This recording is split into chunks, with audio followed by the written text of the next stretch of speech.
When I was 10 years old, my family moved to the US from Ethiopia, and it was a whole new world for me. I loved everything about America, the opportunities, the culture, and the people. My dad was a successful businessman, so we lived a comfortable life, which made the transition even smoother. In high school, I met Xander, the guy who would eventually become my husband. We had a bit of an on-again, off-again relationship throughout those years. But when I turned 20, we decided to fully commit to each other and get married. I was over the moon with excitement, envisioning a future filled with love and happiness. However, there was one major hurdle: Xander's mother, Olive. She was not thrilled about our wedding plans. I couldn't help but suspect that her disapproval had something to do with my Ethiopian heritage. There were instances of microaggressions, those subtle comments and actions that left me feeling uneasy and unwelcome. But Xander was different. He didn't care about his mother's opinions. He loved me for who I was, not where I came from. Despite the tension with Olive, he stood by my side and made it clear that he was marrying me regardless of his mother's objections. Our wedding day was a mix of emotions. On one hand, I was thrilled to be marrying the man of my dreams, but on the other, I couldn't shake the feeling that Olive's disapproval was lingering in the background. I tried my best to focus on the love between Xander and me, pushing away any negative thoughts. In the days that followed, Olive's disapproval became more apparent. She made snide remarks about my culture and heritage, and it hurt. I wanted to have a good relationship with my mother-in-law, but it seemed like an impossible task. Xander tried to mediate, but it wasn't easy. He loved his mother, but he also loved me, and he didn't want to be caught in the middle. He assured me that he would talk to his mom, but things remained tense. As the months passed, Olive's microaggressions continued. She would make backhanded compliments, ask invasive questions about my background, and overall, make me feel like an outsider in my own family. It took a toll on my mental and emotional well-being. Despite the challenges, Xander and I tried to build a life together. We got a place of our own and focused on our careers and plans. But Olive's disapproval and microaggression still lingered, casting a shadow over our happiness. So one day, Olive's comments reached a boiling point, and I couldn't take it anymore. I had always tried to maintain my composure and be kind, but her hurtful words had finally pushed me over the edge. I shouted at her, something I had never done before. I let her know that I was tired of her microaggressions and how unwelcome she made me feel. It was a moment of release, and I didn't hold back. "You know, Olive, I've had enough of your constant comments. It's getting really old." "Oh, I'm just stating my opinion. No need to get so defensive." "Opinion? It feels more like you're constantly picking on me because of where I come from. I deserve respect just like anyone else." "I don't mean to offend you, but you're so sensitive about everything." "It's not about sensitivity, it's about respect. I'm your daughter-in-law, and I deserve to be treated with kindness and understanding." "Well, maybe if you tried to fit in a little more, I wouldn't have to say anything." "Fit in? I've been living here for years. This is my home too, and I don't have to change who I am to please you. You know, I didn't ask for you to marry my son. I didn't want you to marry my son. I had different plans for him." "And that's not fair. We love each other, and that should be all that matters to you. Maybe if you were from a more traditional background, I'd be more accepting." "You know what? I don't need your acceptance. I'm proud of my heritage, and I won't let you make me feel bad about it. Your ignorance is not my problem." "Well, maybe if you had married someone from your own culture, things would be easier." "That is not the point. We're married, and you need to accept that. Your constant disapproval is hurting us, and I won't let you ruin our happiness." "I never thought you'd speak to me like this. Why are you being so aggressive?" Maybe you never thought I'd stand up for myself, but I won't let anyone, not even you, tear me down. I'm done trying to please you." "Fine. If that's how you feel, maybe we should just keep our distance." "That's fine by me. I deserve to be surrounded by people who love and respect me for who I am." "You're being so unreasonable." "No, I'm just tired of being treated poorly. I'm your family now, and it's time you started treating me like it. If you can't do that, then maybe it's best if we keep our distance." "Suit yourself." "I will, thank you, and I hope you take some time to reflect on your behavior and how it's affecting your relationship with your son. I'm going to go now. Maybe when you're ready to treat me with respect, we can talk again. Until then, take care." After that, I left the room, feeling a mix of anger and sadness. It was hard to confront Olive like that, but I knew I had to stand up for myself. I knew my relationship with her was strained from that point on, perhaps beyond repair. But I knew I had made the right decision. I deserved to be treated with respect, and I wasn't going to tolerate any more microaggressions or hurtful comments. My focus was on my marriage and building a happy life with Xander, regardless of Olive's disapproval. When I told Xander about the altercation, he surprised me by taking my side. He supported me and told his mom that she needed to treat me with respect. But then, things took an even more dramatic turn. Olive said that if that's how her son felt, she'd disown him too. It was a shock to Xander, and I could see the hurt in his eyes. His mother wanted to disown him because he stood up for his wife. It was heartbreaking to witness, but at the same time, it made us both realize something important. We didn't need toxic people in our lives, even if they were family. We deserved love and respect, and if someone couldn't provide that, then they didn't deserve a place in our hearts. As much as it hurt to see Olive act this way, it was a wake-up call for Xander. He quickly realized that his mother's disapproval and negativity were holding him back from being truly happy.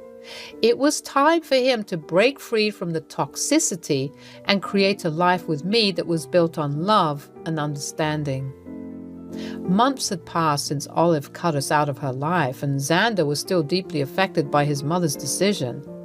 He missed her, despite all the hurtful things she had said and done. I wanted to help him find closure and maybe even a chance to reconcile, so I planned a dinner date at Xander's favorite restaurant. When we arrived at the restaurant and I gave my name, the maitre d' at the front desk puzzled and said my name was blacklisted. I was taken aback since we had been regular customers there. I asked to speak with the manager, hoping to sort out the confusion. To my surprise, the manager turned out to be Olive herself. During all those months of silence, turns out she had been busy acquiring more assets, and that included becoming a manager at this restaurant. Chili's, me and Xander's favorite place. And she knew that. Coincidence? I think not. Seeing her there, I couldn't help but feel a mix of shock and disbelief. How petty could she be? Well, what do we have here? I never thought I'd see the day when you two would show up at my restaurant. Olive didn't hesitate to tell us that we were not welcome at her restaurant. Xander couldn't contain his emotions and started shouting at his mother, causing a scene in the restaurant.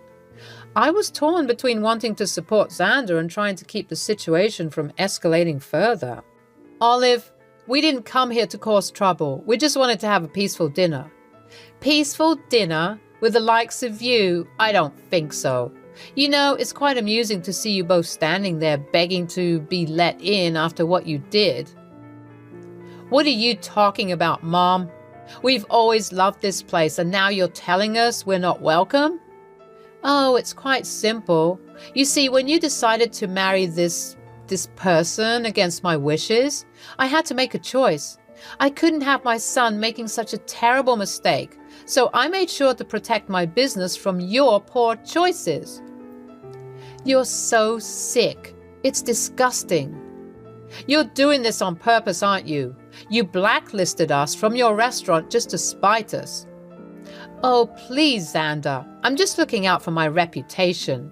I can't have people like you associating with my business. This is ridiculous, Mom. You're choosing your bigotry over your son. I thought you were better than this. You're the only one who made this choice, Xander. Don't blame me for your mistakes. At this point, practically everyone in the restaurant was looking at us.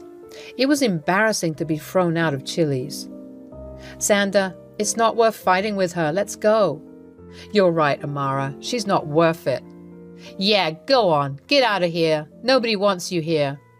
So we left and started walking down the street, just wandering around. Xander was really upset, and I let him vent about how much he loved Chili's. Hey, it's going to be all right. Let it out. Tell me how you're feeling. It's just Chili's, you know? My dad and I used to go there all the time when I was younger. It was like our thing. We'd sit by the window, order our favorite dishes, and just talk about life. It was one of the few places where we could connect, you know? I know, babe. It sounds like such a special memory. I can't believe Olive dared to take that away from you. Yeah, and the worst part is that she knows how much it meant to me. She knows how much my dad meant to me. I can't believe she's doing all of this just because she doesn't like that I married you.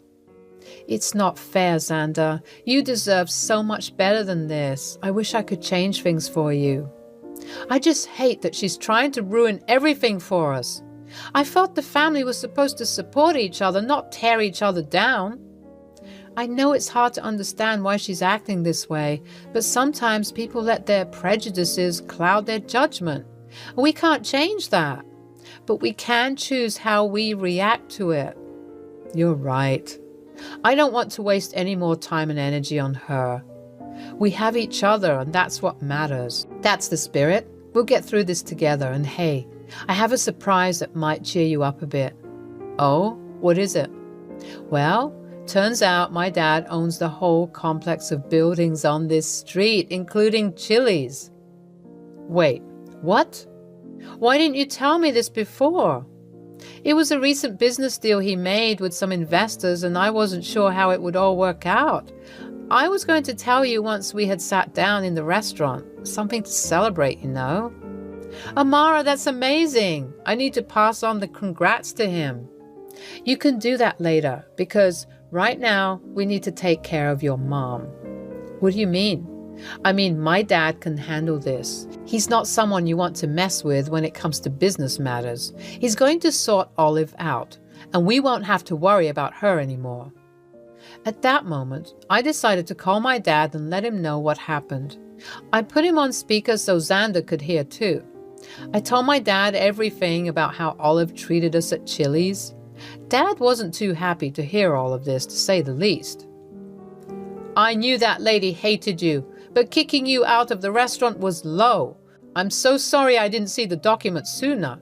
You know, I only recently got the title deeds to this complex. I didn't have enough time to check out all of the managers, but now that I know about this, I have to deal with it immediately. He told me not to worry one bit because he was going to sort Olive out and give her a serious earful. He even said, "Give me 30 minutes and I'll be on my way to personally sort this issue out." Hearing my dad say that made me feel a mix of relief and concern. I knew he could handle it, but I also was hoping things wouldn't get too messy. My dad is not someone you want to mess with, especially when it comes to business matters, and my dad was a firm believer in fairness and compassion when it came to customers. So there we were, Xander and I, waiting nervously for my dad to arrive at Chili's while we hung around the area. We didn't know exactly what he had in mind, but we trusted that he would handle things the right way. Moments later, Dad arrived and we all walked in, following his confident stride, and I could already sense that something big was about to go down. He called out for Olive, loud enough for everyone in the restaurant to hear.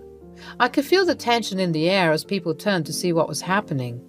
Olive stepped out, looking annoyed and probably thinking she could just dismiss my dad as she did with us.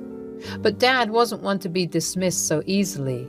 He raised an eyebrow at her and said, "Olive, my dear, it seems you haven't been keeping up with the latest news. Did they forget to tell you about the new owner of the 3rd Blue Street complex?" Olive looked taken aback, clearly not expecting this revelation. "What are you talking about? Who is it?" Dad smiled and revealed. "Well, that would be me. I am the new owner, and I must say, I've been here for less than a week and already I'm hearing awful complaints about your management." Olive's face turned pale as she realized her mistake. I didn't know." Dad chuckled and said, "Well, maybe if you had read your emails or paid attention to what's happening around you, you would have known. But it's too late to apologize now." I was so glad to see Olive get a taste of her own medicine.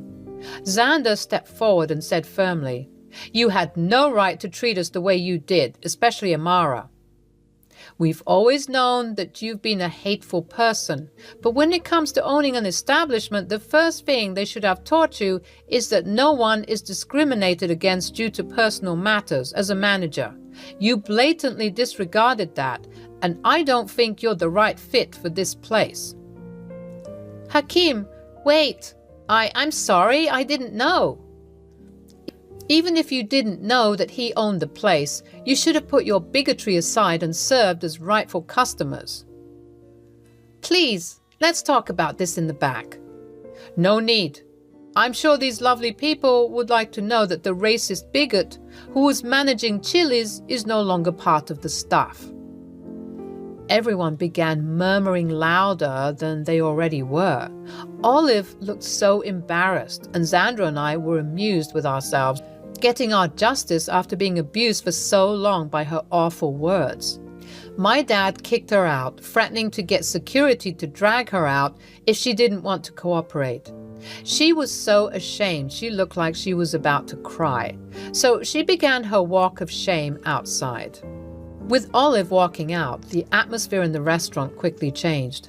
People started clapping and cheering as she walked out in shame, and I couldn't help but feel a sense of relief and satisfaction. Xandra and I rushed over to my dad and hugged him tightly, thanking him for stepping in and helping us out. "You're the best, Dad." Dad chuckled and patted both of us on the back. "It was my pleasure, my dear. I couldn't stand seeing you two go through all that stress because of her." He then went to the kitchen to find out who was the next in command to appoint them as the acting manager, considering the drama that just happened. He returned to us and explained that he had some important work-related matters to attend to, as well as the task of formally dismissing Olive and handling the paperwork for the new acting manager. "Okay, my work here is done for now. You two enjoy your meal. On the house." As we sat down at a table, I felt a mix of emotions. I was still processing everything that had happened, and I couldn't believe how quickly things had escalated. But I was also incredibly grateful to have my dad by our side, supporting us through it all.